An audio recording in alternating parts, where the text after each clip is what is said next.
For those that don't know us for them, we were originally set up right at the start of the pandemic to fight against school closures, and we thought that would be maybe a 2 or 3 week campaign, and that was 5 years ago. And actually, for much of the more recent period of our existence, we have really been mired in fights to reveal and resist the legacy of authoritarian overreach of the pandemic.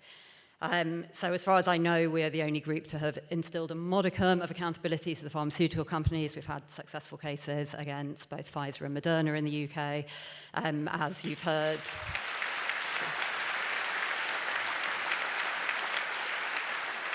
As Alan's been saying today, together with Claire, we are mired in a dispute to try and extract some data sets about vaccine dosage and potential links to mortality from UK health authorities. And in 2023 and 2024, as for them, organised a parliamentary resistance, such as it was, I will come back to that, to the authoritarian overreach of the World Health Organization.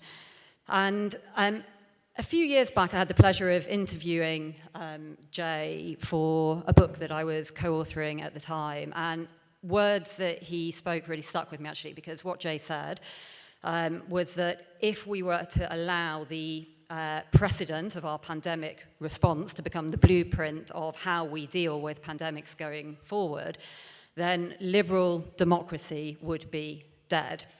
And those words were spoken in the context of the broader pandemic response, but I think they are so apt when we think about the World Health Organization. And, you only have to listen to what Claire was saying to understand how its ethos and its actions are completely antithetical to UK liberal democracy.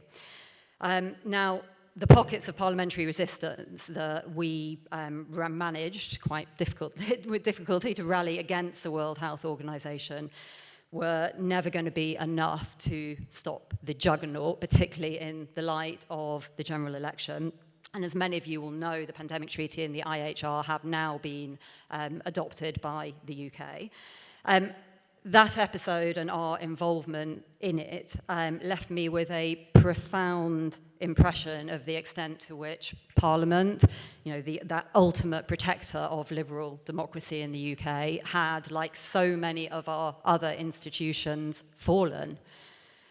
Where there should have been critical thinking, an emphasis on national decision-making autonomy, and an awareness of the surrounded ecosystem of vested interest and outright corruption, there was only blind acceptance and faith in a public health paradigm that saw the UK surrender its agency and capacity for thought to a captured international organisation. But to kind of move to a more positive note, it strikes me that the WHO has had something of an Icarus moment. Now, I'm sure, as many of you will know, Icarus was the Greek guy who flew too close to the wind and found that his wings dissolved. And even before the pandemic, the World Health Organization had strayed far, far, far from its original roots, which were obviously very grounded in community participation, poverty reduction, and human rights, by which I mean human rights in the traditional post-1945 sense, not the duped-up, twisted ECHR version.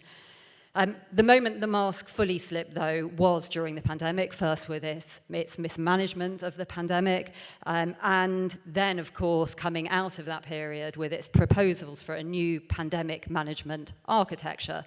Those proposals were built around the twin edifices of the pandemic treaty and the amendments to the international health regulations. And together, those agreements would have handed unparalleled power to the World Health Organization and its Director General.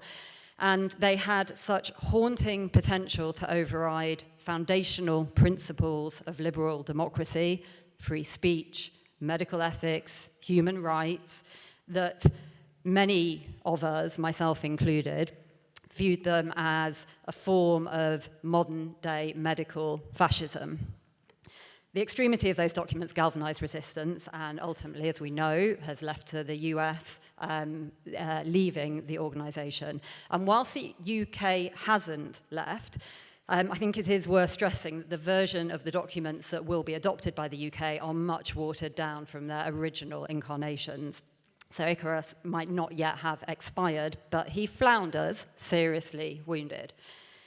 And the WHO, meantime, has lost a cornerstone member, and with that, its credibility and its claim to be the global coordinator of public health. I mean, a WHO without America isn't the WHO, is it? It's the HO. And who is the HO to tell us what to do?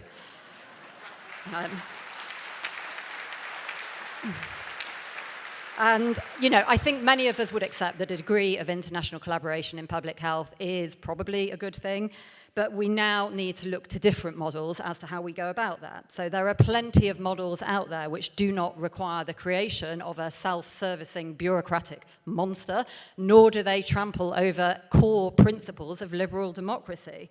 You know, free speech, national sovereignty, and of course, from my and us for them's points of view, childhood, the ability for our kids to lead a free and healthy and unfettered, fearless future, as I'm sure we all would want.